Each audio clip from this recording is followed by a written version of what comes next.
The flag of Australia is a defaced blue ensign, a blue field with the Union Jack in the canton, and a large white seven-pointed star known as the Commonwealth Star in the lower hoist quarter. The flag contains a representation of the Southern Cross constellation, made up of 5 white stars, 1 small 5-pointed star and 4 larger 7-pointed stars. The flag's original design was chosen in 1901 from entries in a competition held following Federation, and was first flown in Melbourne on 3 September 1901, the date proclaimed as Australian National Flag Day. A slightly different design was approved by King Edward VII in 1903.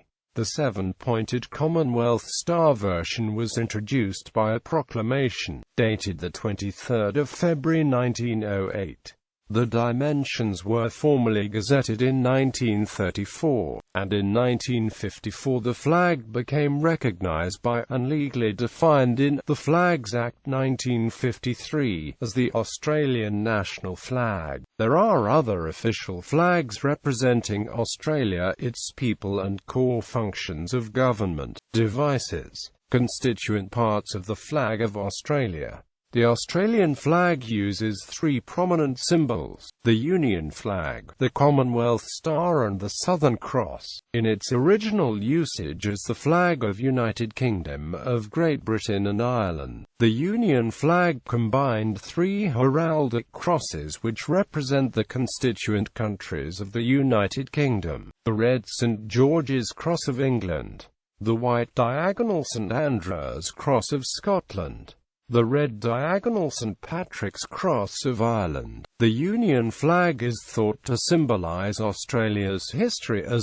6 British colonies and the principles upon which the Australian Federation is based, although a more historic view sees its inclusion in the design as demonstrating loyalty to the British Empire. The Commonwealth Star, also known as the Federation's Star, originally had 6 points, representing the 6 federating colonies. In 1908, a 7th point was added to symbolize the Papua and any future territories. Another rationale for the change was to match the star used on the coat of arms, which was created in the same year. The Commonwealth Star does not have any official relation to Beta Centauri, despite the latter's brightness and location in the sky. However, the 1870 version of the flag of South Australia featured the pointer stars, Alpha and Beta Centauri. The Southern Cross is one of the most distinctive constellations visible in the Southern Hemisphere, and has been used to represent Australia since the early days of British settlement. Ivor Evans, one of the flag's designers, intended the Southern Cross to also refer to the 4 moral virtues ascribed to the 4 main stars by Dante: justice,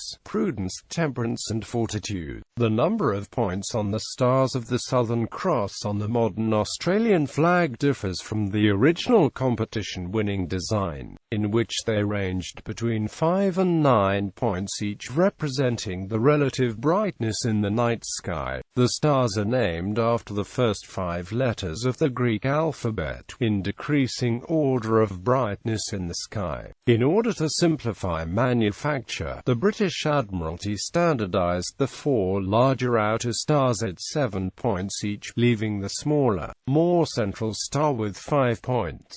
This change was officially gazetted on 23 February 1903. A complete specification for the official design was published in the Commonwealth Gazette in 1934. Construction. Under the Flags Act, the Australian national flag must meet the following specifications: the Union flag occupying the upper quarter next the star, a large 7-pointed white star in the center of the lower quarter next the staff and pointing direct to the center of St George's Cross in the Union flag, 5 white stars in the half of the flag further from the staff.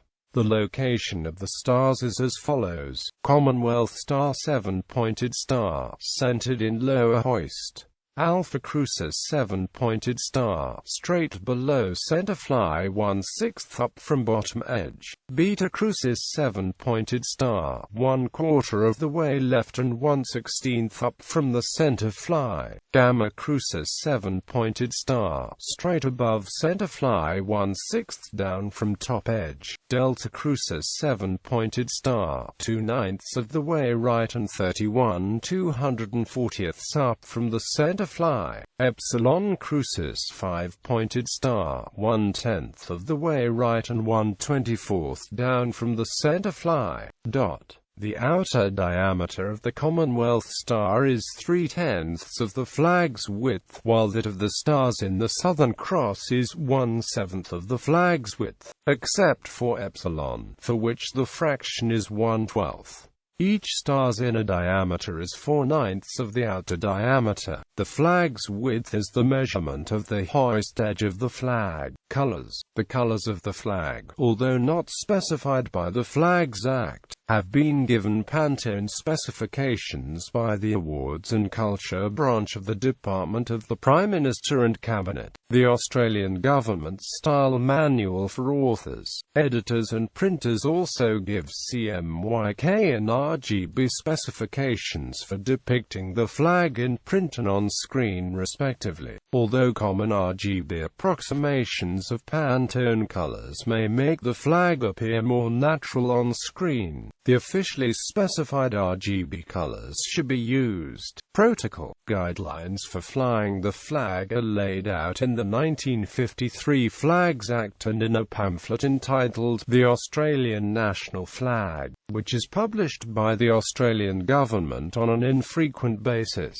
The guidelines say that the Australian national flag is allowed to be flown on every day of the year, and that it should be treated with respect and dignity it deserves as the nation's most important national symbol. The national flag must always be flown in a position superior to that of any other flag or ensign when flown in Australia or on Australian territory, and it should always be flown aloft and free. The flag must be flown in all government buildings and displayed in polling stations when there is a national election or referendum. Private pleasure craft can fly either the red ensign of the Australian national flag. The British Blue Ensign can be flown on an Australian-owned ship instead of the Australian flag if the owner has a warrant valid under British law. The Department of the Prime Minister and Cabinet also advises that the flag should only be flown during daylight hours, unless it is illuminated. Two flags should not be flown from the same flag pole. The flag should not be displayed upside down under any circumstances, not even to express a situation of distress.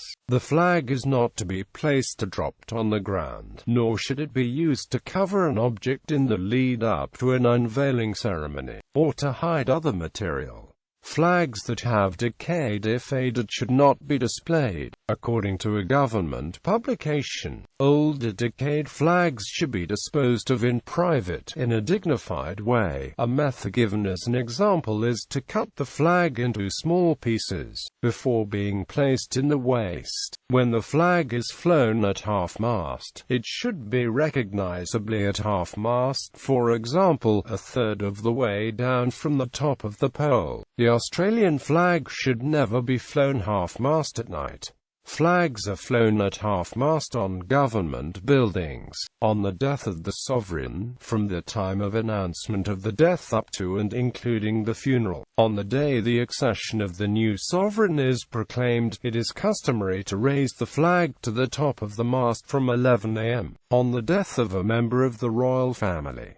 On the death of the Governor-General or a former Governor-General. On the death of a distinguished Australian citizen. Flags in any locality may be flown at half-mast on the death of a notable local citizen or on the day, or part of the day, of the funeral. On the death of the head of state of another country with which Australia has diplomatic relations, the flag would be flown on the day of the funeral. On Anzac Day, the flag is flown at half-mast until noon. On Remembrance Day, flags are flown at peak until 10:30 a.m., at half-mast from 10:30 a.m. to 11:03 a.m., then at peak for the remainder of the day. The department provides a subscription-based email service called the Commonwealth Flag Network, which gives information on national occasions to fly the flag at half-mast as well as national days of commemoration and celebration of the flag. The Australian National Flag may be used for commercial or advertising purposes without formal permission as long as the flag is used in a dignified manner and reproduced completely and accurately. It should not be defaced by overprinting with words or illustrations. It should not be covered by other objects in displays, and all symbolic parts of the flag should be identifiable. It also must sit first where more than one flag is used. For this reason, the Collingwood Football Club had to reverse its logard, which features the flag. There have been several attempts to make desecration of the Australian flag a crime. In 1953, during the second reading debate on the Flags Act, the leader of the opposition, Arthur Calwell, unsuccessfully called for provisions to be added to the bill to criminalise desecration. Michael Cobb introduced private members' bills in 1989, 1990, 1991 and 1992 to ban desecration, but on each occasion the bill lapsed. In 2002, the leader of the National Party, John Anderson, proposed to introduce laws banning desecration of the Australian flag, a call that attracted support from some parliamentarians both in his own party and the senior coalition partner, the Liberal Party. The Prime Minister, John Howard, rejected the calls, stating that, "In the end, I guess it's part of the sort of free speech code that we have in this country." In 2003, the Australian Flags Bill was tabled in Parliament by Trish Draper without support from Howard and subsequently lapsed. In 2006, following a flag-burning incident during the 2005 Cronulla riots and a burnt flag display by a Melbourne artist, Liberal MP Bronwyn Bishop introduced the Protection of the Australian National Flag Bill 2006.